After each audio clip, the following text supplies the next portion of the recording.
السلام عليكم. مرحبا بكم في فيديو جديد مع أطباق زهرة. اليوم جيتكم بوصفة من المحلات بتقديم راقي، طبق يحضر في ظرف نصف ساعة، بنين ويشهي. نبدأ مباشرة في المقادير وطريقة التحضير. بسم الله.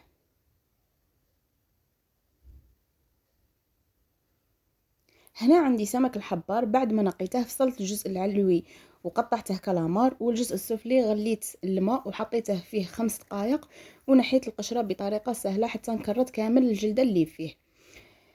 الطبق نتاعي راح نرافقه بارز وشعيريه. مع نجاح الطريقه نتاعها تجي بزاف بنينه. مع السر طهو الارز حبه بحبه. نحط طاجين على النار فيه ملعقه كبيره مرقارين، غير الدبل مرقارين. نحط كميه من الشعيريه ونبدا نحمصها مع التحريك المستمر حتى تحصل على اللون اللي راكم تشوفوا فيه، حتى يتغير اللون نتاعها.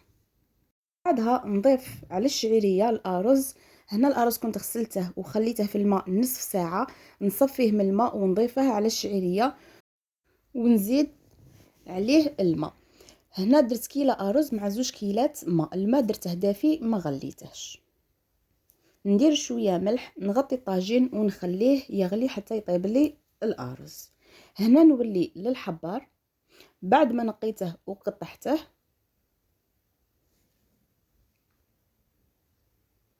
الان نحضره بصلصه الطماطم. نحط مقله على النار، نحط فيها شويه زيت ونحط قطع الحبار تتقلى. نولي للكالامار نتبله بملح فلفل اسود وكمون، ونفس التوابل نحطهم في البيض والفارينه.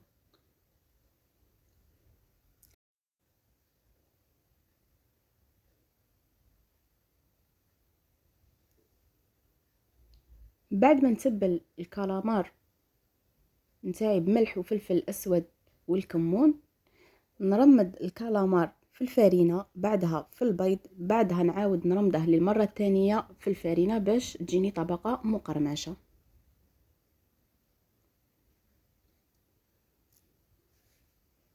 نولي للمقله نتاعي نزيد لها 2 سنات ثوم مرقي ونتبلها بملح فلفل اسود وفلفل احمر.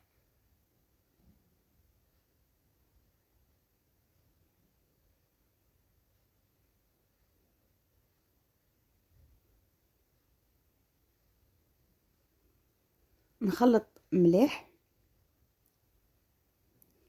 ونضيف لها 2 حبات طماطم مرحيه وملعقه طماطم مصبره، وبلا ما ننسى ملعقه صغيره سكر باش نتخلص من حموضه الطماطم وتجيني صلصه بنينه ماشي حامضه.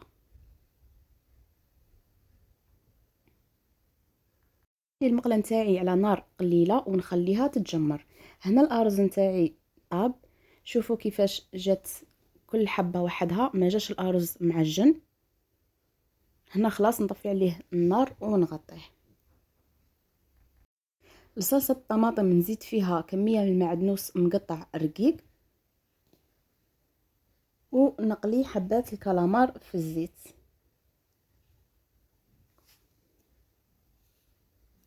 وهكذا تقريبا كملت الطبق نتاعي، بقالي غير ندريسيه. نقلب حبات الكالامار على الجهه الثانيه ونخليها تتحمر. بعدها نحطها في صحن عليه ورق ماس باش نتخلص من الزيت الزائد. بعد ما وجدت كلش جبت صحن كاري معمول ايضا مربع، حطيت فيه الارز، نزيد حداه الحبار بصلصه الطماطم،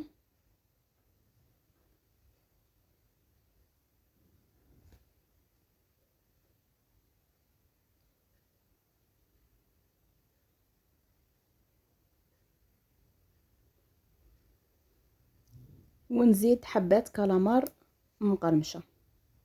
هنا زدت رافقت الصحن نتاعي بحبات سمك كنت قليتهم بملح وفلفل اسود. وفي الاخير نحط ورقه معدنوس وحبه زيتون اسود للتزيين.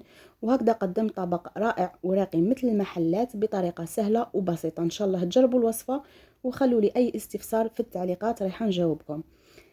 هذه هي الوصفة نتاعي لنهار اليوم. بارطاجوا الفيديو لحبابكم باش يجربوا الوصفة. الى فيديو جديد مع طبق جديد ان شاء الله. سلام.